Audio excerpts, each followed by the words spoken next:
What's on the tray today? It's quite a small thing, it's a little book, and I've known of this for my entire life. It belonged to my mum.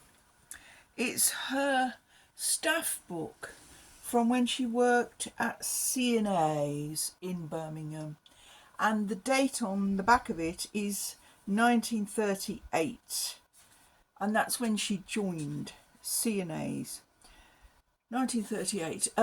She only worked there for a year or so. In fact, it was bombed during the war, and she left and got a job in the telephone exchange. But while she was at C&A, she learned how to do retail. Really, she went back into retail later on, just as a shop assistant.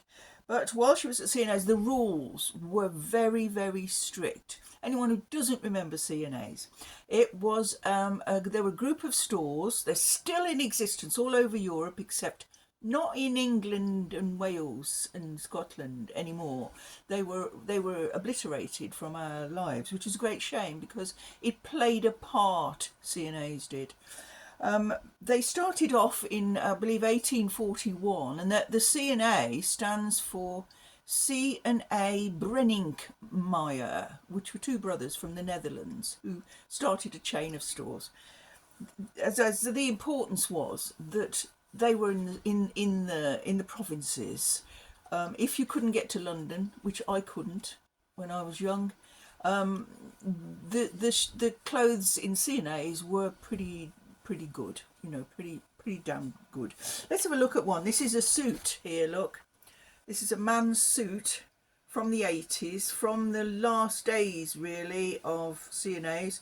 There's your label, okay? C&A. Coats and hats, people used to say it stood for coats and hats, but that was just a joke. That's not the original label, that's what I paid for it, which is 15 quid some time ago. Very stylish stuff, but much cheaper than it would be if you bought it in London. And also, people had got fed up with mail order catalogues to a degree because you couldn't see the stuff. When in C&A's you could, and you could try it on.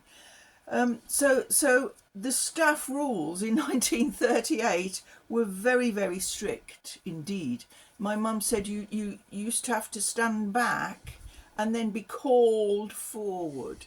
Miss Brain, that was her name. That's my name originally too. Miss Brain, Mrs. Brain, would you come forward and serve this customer? And she'd wait there until she was called forward. And you didn't speak. There's no speaking on the floor at all. And you couldn't eat, only in the canteen, and even then you had to behave decorously, and the rules are pretty strict. And this little book would have frightened the heck out of you when you started work.